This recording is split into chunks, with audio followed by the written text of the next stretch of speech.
दोस्तों नमस्कार, मैं आयुर्वेदाचार्य पंकज कुमार जहां अक्सर बात करता हूं रियल आयुर्वेद के बारे में। आज हम रियल आयुर्वेद के संदर्भ में अति बला के बारे में बताना चाहते हैं। ऐसे जो बला का पेड़ जो देख रहे हैं ये 4 प्रकार के होते हैं, बट आज हम अति बला के बारे में बताते हैं। ये जो अति बला है इस पर देख सकते हैं कि कितने सुंदर पीले फूल हैं, देख सकते हैं। तो ये पीले पीले फूल होते हैं और इसे कंघी के नाम से भी जान जाते हैं। देखिए कंघी क्यों कहते हैं। इसके फल देख सकते हैं, कंघी के आकार की होती है। देखिए एक कच्चा फल है और वो पका हुआ फल है, और जो फल पक जाते हैं तो इसमें बीज, इसमें सीड्स आते हैं। ऐसे अगर आप मसलेंगे तो इसमें बीज आते हैं, इसमें बीज निकलेंगे। देखिए बीज तो बहुत ही अति गुणकारी है, इसकी बहुत सारे गुण हैं।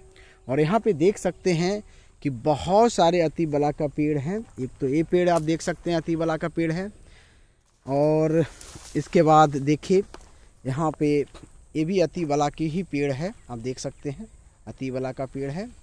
इसके बाद देखिए इधर अति बला का पेड़ है, और फिर यहाँ देख सकते हैं ये भी अति बला का ही पेड़ है, आप देख सकते हैं अति बला। तो ये जो अति बला का पेड़ है पूरी भारत में, ये भी संपूर्ण भारत में पाए जाते हैं, अक्सर दिख जाते हैं सभी जगह। और प्राकृतिक रूप से ये जो पौधा है रियली में बहुत गुणकारी होती है। और इसके बीज, इसका अगर बखान किया जाए तो इसके बीज, इसके फल, इसके पत्तियाँ, इसके रूट की छाल, इसके तने की छाल सभी प्रायोगिक होते हैं, सभी गुणकारी होते हैं। और ये देखा गया है कि बहुत सारे बीमारियों को ये ठीक करते हैं। अगर इसके नाम का बखान किया जाए तो संस्कृत में इसको अति बला ही बोलते हैं, हिंदी में कंघी या इसको कगही भी बोलते हैं, मराठी में मुद्दा बोलते हैं, बंगाली में इसको पेटारी बोलते हैं, झांपी बोलते हैं, अंग्रेजी में इसको कंट्री मैला, और लैटिन नाम को एल्ब्यूलिटिलन इंडिकम बोलते हैं। इस संपूर्ण भारत में पाया जाता है, खास करके पूरे भारतवर्ष में पाई जाती है। और देख सकते हैं यहाँ के प्राकृतिक, जहाँ से मैं वीडियो बना रहा हूँ इसमें बहुत तरह के पेड़ हैं। मैं सभी पे वीडियो बनाऊंगा आपको, लेकिन अभी जो मुख्य भूमिका में है वो है अति बला। ये अति बला का अगर गुण का अगर देखा जाए तो ये इसके जो फल होते हैं ये बहुत ही लाभकारी होते हैं। इसके बीज अगर भूरे भूरे कलर का इसमें बीज भी होते हैं। और उपयोगी भाग में बताया आपको कि इसके मूल, छाल, पत्र, बीज सभी उपयोगी होते हैं। इसके पूरी पंचांग का प्रयोग करते हैं। और अति बला जो होता है ये स्निग्ध होता है, ग्राही भी होती है, थोड़ा सा कब्ज करता है, बलनिकारक होता है, दाह और उल्टी को भी ठीक करता है, कृमि, बात रक्त और रक्तपित्त ये दोनों बीमारियों में अति उपयोगी होती है। इसके जो पत्र हैं, जो इसके पत्ते, आप इसके पत्र को जब छुएंगे ना तो मुलायम मुलायम लगेगा, बड़ा अच्छा। तो इसके जो पत्र होते हैं वो आपके स्नेहन करते हैं, बॉडी को स्नेहन करते हैं, वेदनाहर यानी आपके वो दर्द को हरने वाले होते हैं। बावासीर में बहुत अच्छा करते हैं। इसके अगर पत्ते को पेस्ट बनाकर बावासीर में लगाएं, इसके काढ़ा पिए तो बावासीर में अति गुणकारी होती है। खांसी में भी बहुत अच्छा काम करते हैं। इसके पत्ते को सुखा करके पाउडर बना ले, भस्म बना ले, और शहद के साथ अगर चाटते हैं तो आपकी बहुत सारे खांसी में उपयोगी होता है। पीलिया रोग में घाव अगर हो गया है तो घाव में भी इसके पत्ते को पेस्ट बना करके लगाते हैं तो वहाँ भी बहुत अच्छा काम करता है। सिर दर्द आपको अगर हो रहा है तो इसके पत्ते का पोटली बना करके सर पे लगाने से और इसके काढ़ा पीने से भी बहुत ही उपयोगी होती है।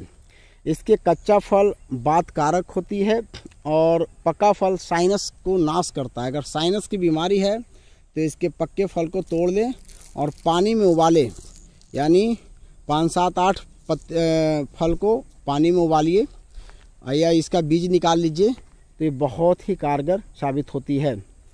इसके जो मूल होते हैं, इसके जो जड़ होते हैं, अगर हम इसके जड़ की बात करते हैं तो ये वातहार होता है, रसायन औषधि होती है, मूत्रल होती है यानी पेशाब लाने वाली है, शोथ को कम यानी सूजन को कम कर देती है शरीर से, कुष्ठ रोगों में भी बहुत अच्छा काम करते हैं, दाह में भी काम करते हैं और पैरालिसिस में अति गुणकारी है। पैरालिसिस में मैं इसका प्रयोग करता हूँ। इसके रूट को, बला के रूट, इसके रूट और एरंड के रूट, और उसमें फिर मैं कुछ और औषधि मिलाता हूँ और प्रयोग करता हूँ। वो बहुत ही उपयोगी साबित होती है। इसकी अगर छाल लिया जाए तो पथरी में बहुत अच्छा काम करती है। इसके छाल, एक रूट के छाल को उबालिए 5 से 10 ग्राम को, तो पथरी रोग, अगर किडनी में है वो निकल जाएगी। इसके बाद पेशाब को खोल के लाएगी, क्योंकि मूत्रल में बहुत अच्छा काम करेगी, और आपके खून की सफाई भी करेगी और अग्नि को तेज करती है। इसकी जड़ को पीस करके अगर कहीं पे बिच्छू काट लिया है तो इसके जड़ को पानी में घिस करके, अगर पत्थर पे घिस करके लगाते हैं जहाँ पे बिच्छू काटा है, तो बिच्छू के विष भी उतर जाते हैं। इसकी बीज को अगर धुनी, माने वो आग पे पकाए, जलाया जाए और उसकी धुनी अगर बावासीर के जख्मों पर दिया जाए, बावासीर में दिया जाए, तो बावासीर बहुत जल्दी ठीक होते हैं। सूजन में भी ये बहुत ज़्यादा कारगर होते हैं। इसके बीज को, अगर हम इसके जो बीज निकलते हैं, इस बीज को क्या करते हैं कि पेस्ट बना करके ना, थोड़ी सी गर्म करके सूजन जगह स्थान पे लगाते हैं, तो सूजन ठीक हो जाती है। तो इस तरह से, हाँ, अगर किसी को गर्भस्राव हो रही है, मैंने हमेशा गर्भ गिरने का डर रहता है, तो इसके रूट को ले लीजिए और इसके जड़ को किसी भी कुमारी कन्या के द्वारा उसके कमर में, जिन औरत का गर्भ श्राव होने का डर है, उनको बांध दीजिए, तो इससे गर्भ श्राव रुक जाते हैं। सोचिए कि कितनी ही उपयोगी साबित होती है। तो इस तरह से हम कह सकते हैं कि अति बला बहुत ही उपयोगी है, और ख़ास करके जिनको वीर्य की कमी होती है, मर्दानी शक्ति कमज़ोर है उनका, तो इनके रूट का भी प्रयोग अगर हम काढ़ा बना करके पीते हैं मिश्री के साथ, इसका रूट ले लीजिए, बरगद का वो रूट ले लीजिए, बरगद का जो दाढ़ी आता है वो ले लीजिए, और इसके रूट ले लीजिए, और एक सफ़ेद दूब घास आती है, इन तीनों को उबाल करके मिश्री के साथ अगर पीते हैं, तीनों को बराबर मात्रा में लेनी है, यानी सबको अगर 50-50 ग्राम ले लीजिए, उसमें से 5 से 10 ग्राम को 2 कप पानी में उबालिए, 1 कप बनाइए, इसमें मिश्री मिलाइए, हाफ कप 2 बार अगर लेते हैं तो बहुत ही गुणकारी होता है, तो प्रयोग कर सकते हैं। और इसके बीज को पाउडर बना लीजिए, और इसकी बराबर मात्रा में मिश्री लेकर के अगर पर डे हाफ चम्मच लेते हैं, ऊपर से गर्म दूध पीते हैं, तो आपके वीर्य को बढ़ाता है और आपके स्पर्म काउंट को भी इंक्रीज करता है। तो इस तरह से बहुत ही महत्वपूर्ण औषधि ये भी है। तो मुझे इन औषधियों को सेवन करना चाहिए, इसको रक्षा भी करना चाहिए, और इसके बीज और तमाम चीज़ों को सुरक्षित करना हमारी कर्तव्य बनती है। क्योंकि रियल आयुर्वेद का कहना है कि अगर हम, यानी रियल आयुर्वेद रहा, सही चीज़ें, जड़ी बूटियाँ हकीकत में मिली, और बीमारी को अपने अगर पहचान लिया, डायग्नोस कर लिया, और साथ में इन जड़ी बूटियों का अगर आपने प्रयोग किया, तो मुझे नहीं लगता है कि कोई बीमारी ठीक नहीं हो सकती है, सभी बीमारी ठीक हो जाती है। तो मुझे सेव करना चाहिए इन सभी चीज़ों को। और ख़ास करके मैं लास्ट में ये बताना चाहूँगा कि इस तरह के तमाम अच्छी जड़ी बूटियाँ लेकर के आएंगे, उसके बारे में मैं संपूर्ण आपको ज्ञान दूंगा।